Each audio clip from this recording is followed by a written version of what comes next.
Let's take a look at another text-based function. Now, I'm back inside the example where we talked about left, right, and mid functions. And something caught my eye.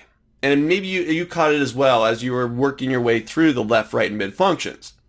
Looking at row number 19 within this list, we've got the SKU, AST2050995.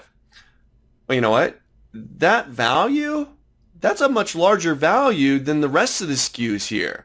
How many characters do I got there? I got 1, 2, 3, 4, 5, 6, 7, 8, 9, 10. I got 10 characters that make up that SKU. Well, you know what? All the rest of my SKUs here, they've got 1, 2, 3, 4, 5, 6, 7, 8 characters. If we go through and count all of these, I believe that they're all 8 with the exception of number 19. Well, when I'm using the same left and right and mid functions that I've been using for all the rest of them, I'm grabbing the incorrect data. I guess for this one, I need the first 3, which represent the supplier.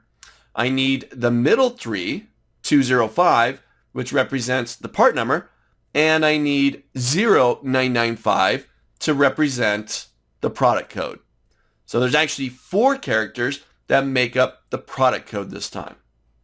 All right, well, how can I do this?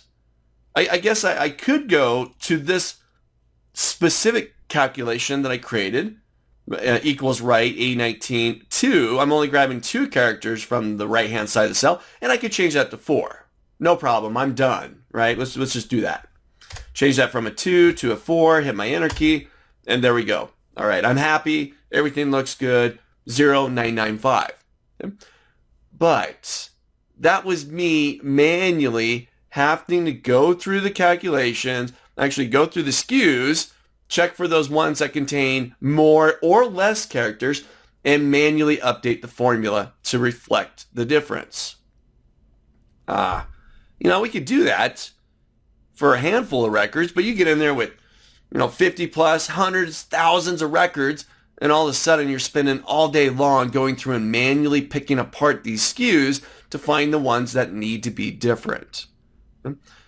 We need to accommodate for this in our formula. I want Excel to do this. Anytime I can get Excel to do the work for me, I'm game. Get Excel to do it. Don't do this manually. Let's take a look. There's a function that I'm going to introduce you here called len, L-E-N, and it's short for length. It's going to tell us its sole purpose, the sole purpose of the len function is to tell us how many characters are in a cell. Take a look. So I'm going to scroll back up here, and I'm going to create a new column here just into the H column, and we'll just call this num chars, number of characters. Let's make that a little wider. All right. So now I'm going to create this formula, and this is a super simple one. I'm inside of H3. I'm going to go to formulas, go back in the text, and I'll find the one called len, or length. All right, it wants to know one thing. This is why it's so simple. One thing. It wants to know where the text is at. Well, for me, the first row, it's inside of A3. I'll hit OK. And this returns the number of characters, length. The length of characters within that cell, in this case within the A3 cell. There's 8 characters. Well, let me copy that down. I'm just going to double click on that little autofill box in the corner. There it is. 8, 8, 8, 8, 8, 8, 8, 8. Oh, there's 10.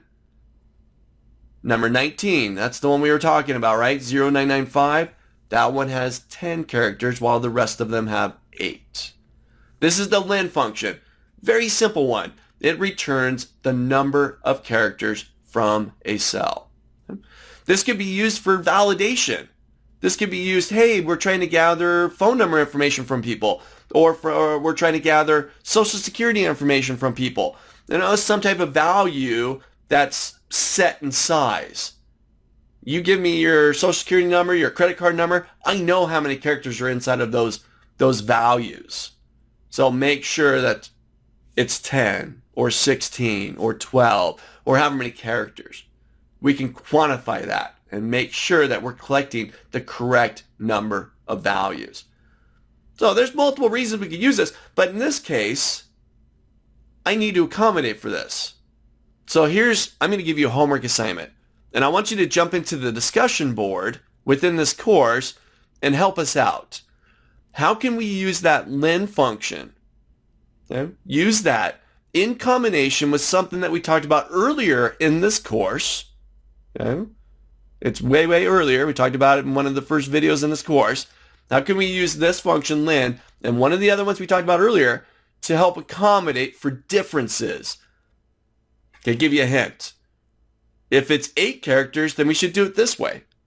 But if it's 10 characters, we should do it this way. Think about that for a moment. How can we accommodate for this and get Excel to do it for us? You're going to take 2 functions, merge them together, nest them, and get Excel to do it for you. So jump into the discussion board, right? Leave some comments in there. Let us know how you would do it. Okay? As we start getting some comments, I'll throw my own 2 cents in there as well. But I want you to think about this. How can you do it? Go.